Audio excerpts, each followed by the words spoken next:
Je me présente, Julien Sobrier, ça fait 20 ans que je travaille dans la sécurité aux États-Unis, d'abord en tant que chercheur en sécurité, puis en tant que product manager.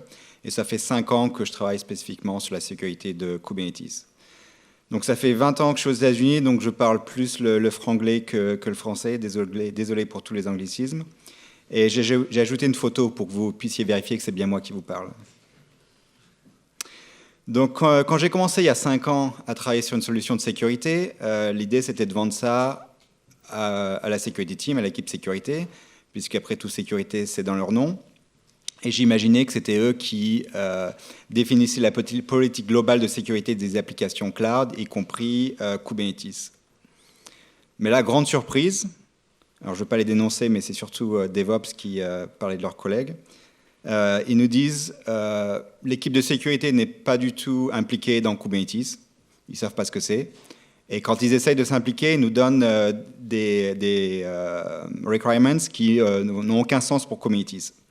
De toute façon, s'ils veulent s'impliquer, ils n'ont aucune possibilité de déployer quoi que ce soit dans Kubernetes. Et quand on parle à des grandes entreprises, vous nous disiez, mais de quelle équipe de sécurité vous parlez? De l'équipe application, sécurité infrastructure, sécurité réseau? Tout ça dans Kubernetes est plutôt concentré. Donc, si on ne vend pas ça, si ce n'est pas l'équipe de sécurité qui s'occupe de la sécurité, allons voir DevOps. On a beaucoup parlé de DevSecOps avec l'idée que DevOps allait ajouter la sécurité dans la liste de leurs priorités. Eux, ils connaissent parfaitement Kubernetes, ils travaillent avec tous les jours. Ils peuvent déployer ce qu'ils veulent dans les clusters, y compris les clusters de production. Et également, ils managent directement une partie des applications, tout ce qui sert au bon fonctionnement de Kubernetes, que ce soit Service Mesh, CNI, application logging, etc. Mais pareil, ils nous disent pas si vite. La sécurité, ce n'est pas notre priorité. Ce n'est pas nous qui allons faire le suivi des alertes de sécurité. Ce n'est pas nous qui allons chercher la liste des failles de vulnérabilité dans les images Docker. Et une des raisons, c'est qu'on ne connaît pas les applications qui sont développées par nos développeurs. C'est-à-dire qu'on ne sait pas quelles sont les interactions réseau qu'ils doivent avoir, quels sont les bons privilèges qui sont nécessaires. Et s'il y a un problème dans ces images, de toute façon, il faut qu'on demande aux développeurs de les corriger pour qu'ils les redéploient.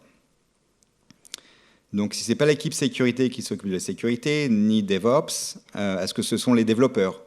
Puisque ce sont eux qui définissent les images, tous les artefacts Kubernetes, ils comprennent les interactions, les privilèges nécessaires. Et il y a souvent également un architecte qui s'occupe pas seulement des applications individuelles, mais de l'architecture globale, qui peut inclure la sécurité des applications dans Kubernetes. Mais c'est pareil, ils nous disent, c'est pas nous. Nous, on veut que nos applications marchent. Si on peut tout faire tourner en tant que route sans règles de sécurité, c'est beaucoup plus simple. C'est vrai que beaucoup, en plus, n'ont pas l'expérience de définir l'infrastructure, qui était souvent gérée par une autre équipe. Donc, c'est nouveau pour eux. Et leurs connaissances, souvent, se limitent à Docker. Ils ne comprennent pas forcément comment fonctionne Kubernetes en profondeur, encore moins la sécurité de Kubernetes. Donc, qu'est-ce qui se passe? On a un morcellement de la responsabilité de la sécurité. Au mieux, on a quelques équipes qui s'occupent de quelques aspects de la sécurité, qui ne travaillent pas forcément ensemble. Et on voit les problèmes de sécurité qui s'empilent. On voit le nombre de failles de sécurité qui sont déployées en production qui augmente. Tout ce qui est rôle dans Kubernetes, c'est le cirque. Le nombre de privilèges pas forcément nécessaires augmente, etc. Et c'est impossible d'opérationnaliser toute politique de sécurité si même elle existe. Jusqu'à quand? Jusqu'à ce que finalement il y ait une attaque qui réussit. Et, hélas, on a pu voir avec pas mal de clients. Et d'un coup, ça met en lumière ce problème de visibilité dans Kubernetes. C'est plus un problème potentiel, mais un problème réel. Ça oblige toutes ces équipes, développeurs, DevOps et sécurité, à travailler ensemble pour comprendre comment l'attaque a été faite et que faire pour la corriger. Et je pense que c'est là la définition de DevSecOps. c'est pas demander à une équipe de s'occuper de toute la sécurité de Kubernetes, mais vraiment de combiner Dev, DevOps et sécurité pour qu'elles soient responsables conjointement de la sécurité. Donc en général, on leur demande pas seulement de comprendre ce qui s'est passé, mais également de créer un plan pour être sûr qu'il n'y ait pas de nouvelles failles de sécurité qui soient exploitées.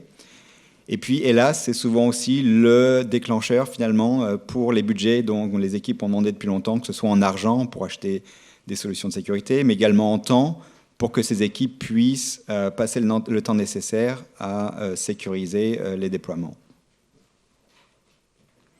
Et donc, à quoi ça ressemble quand ces équipes travaillent ensemble ?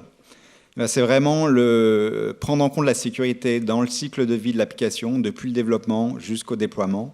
Donc, c'est les développeurs qui ajoutent la sécurité à leurs process normaux, c'est-à-dire en intégration avec les code repository, ce qu'on appelle souvent ISE scanning, c'est-à-dire scanner les fichiers Terraform, YAML, etc., pour trouver les premières failles de sécurité.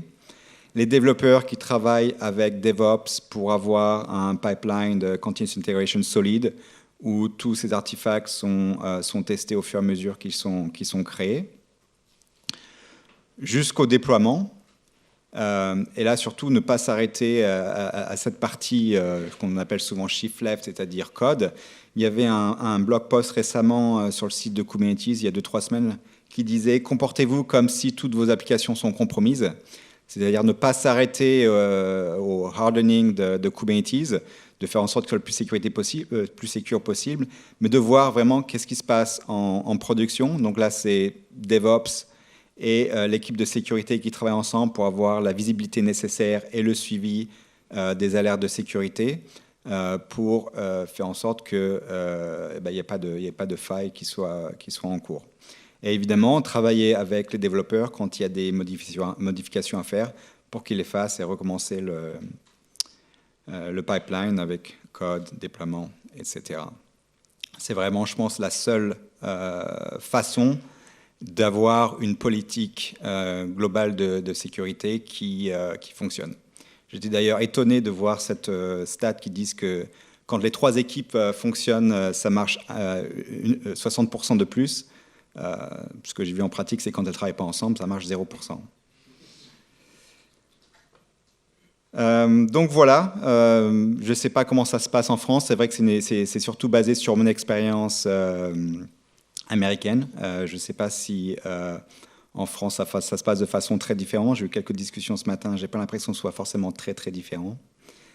Mais ça serait intéressant de voir comment vous, dans vos compagnies, vous avez résout le problème de qui est responsable finalement de la sécurité de toutes les applications, y compris Kubernetes. Si vous avez des questions et commentaires, je ne sais pas si on aura beaucoup de temps à l'instant, mais vous pouvez nous trouver dans le stand B3. On a d'ailleurs un tirage au sort. Si vous voulez participer, vous pouvez utiliser le QR code. Et si vous voulez parler sécurité Kubernetes, je serai là. Merci.